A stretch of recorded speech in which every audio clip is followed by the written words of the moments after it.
A Yale researcher says that more people may have been killed in Sudan over the last 10 days than during the past 2 years in Gaza.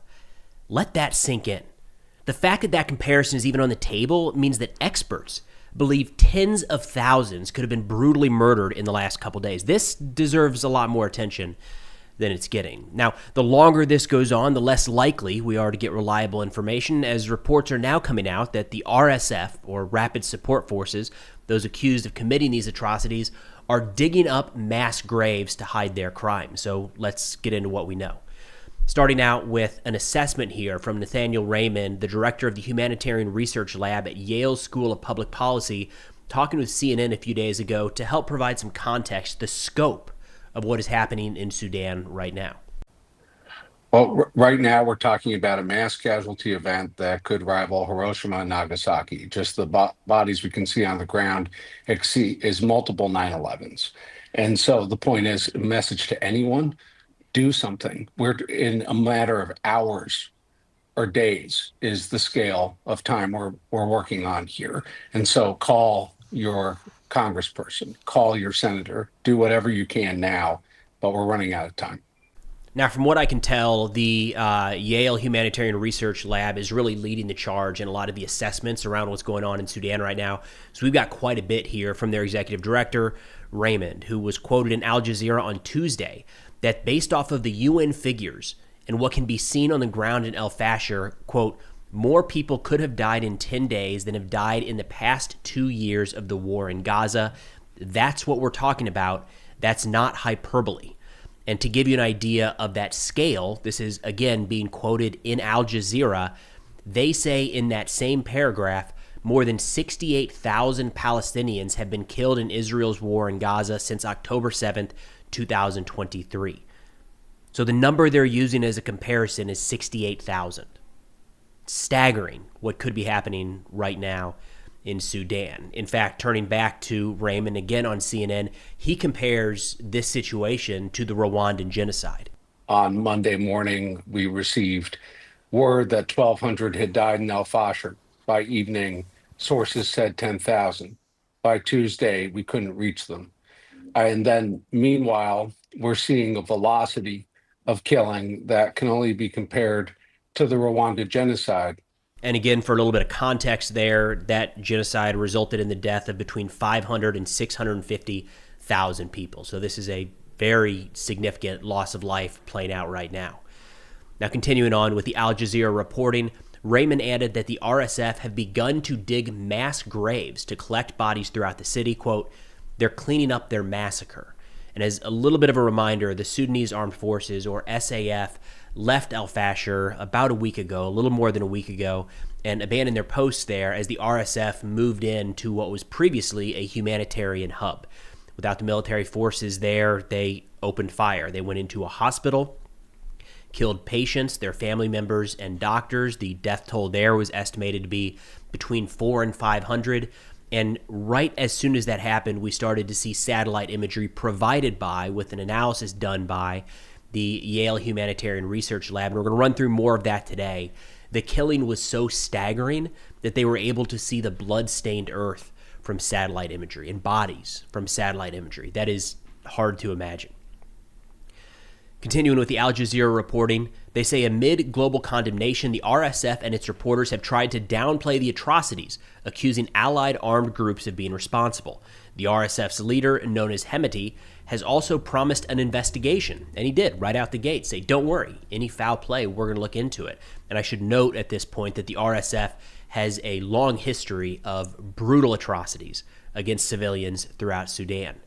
Raymond pushed back on this, of course, saying, quote, if they want to actually have an investigation, they need to withdraw from the city and let UN personnel and the Red Cross and humanitarians enter and go house to house looking to see who is still alive. Quote, at this point, we cannot let the RSF investigate themselves. In fact, the reporting last week was that the RSF was going house to house, murdering every man, woman, and child they came across. As of this reporting today on November 5th, 2025, there is not access for humanitarian aid or investigations granted to the United Nations, Red Cross, Red Crescent, or anyone else.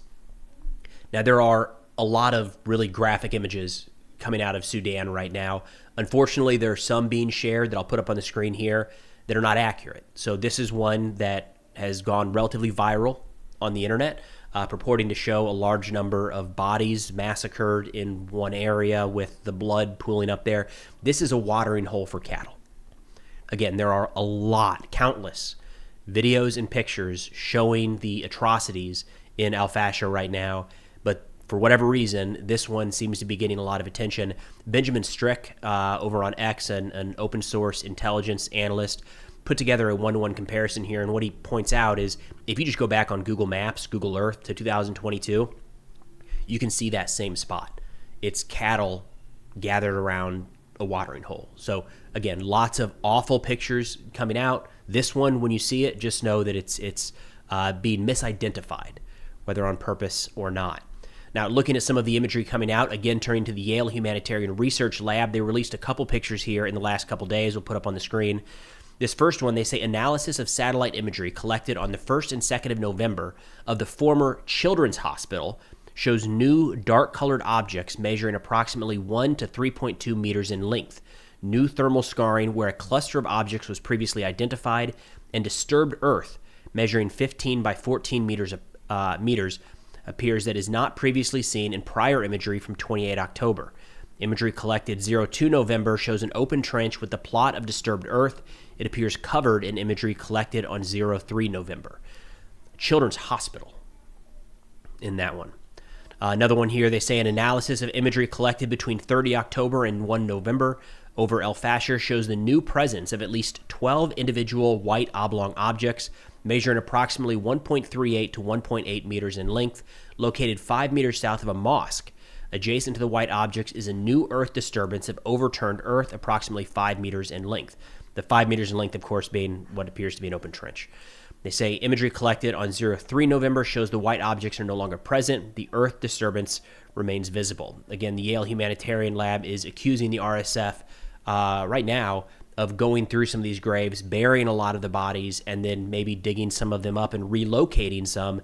So when some sort of international group does finally make it into Sudan, they're not able to effectively document the scale of these atrocities. Now, this is not a one-off incident here, right? The fighting and the violence has spiked in recent days, no doubt, as presented there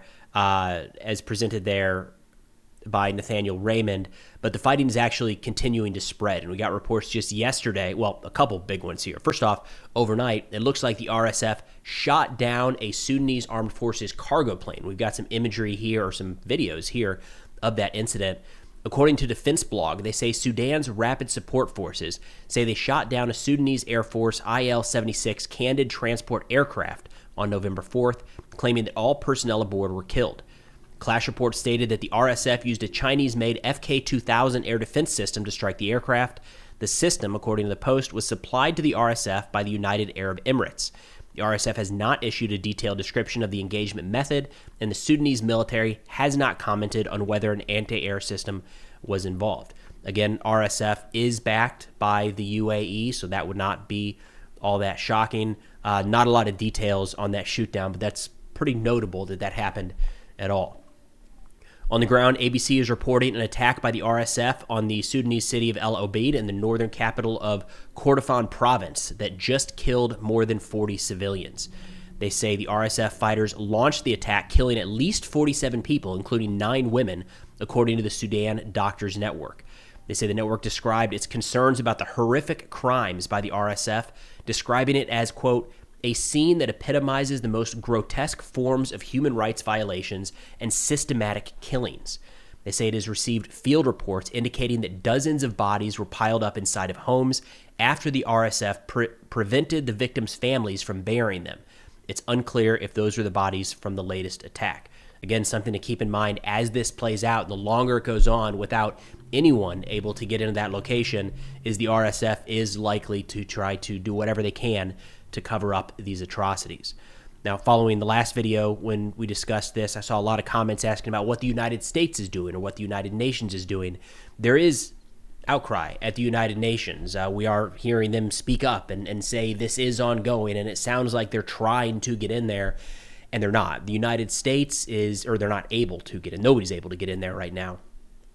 The United States appears to be pushing a peace initiative. State Department spokesperson said, quote, "Ending wars is a priority for President Trump, and the United States remains focused on working with our partners and other stakeholders to resolve the crisis in Sudan. Engagement with all relevant stakeholders is essential to achieving this goal. Given the immediate urgency of de-escalating the violence, we will continue to engage with the belligerents to end the conflict."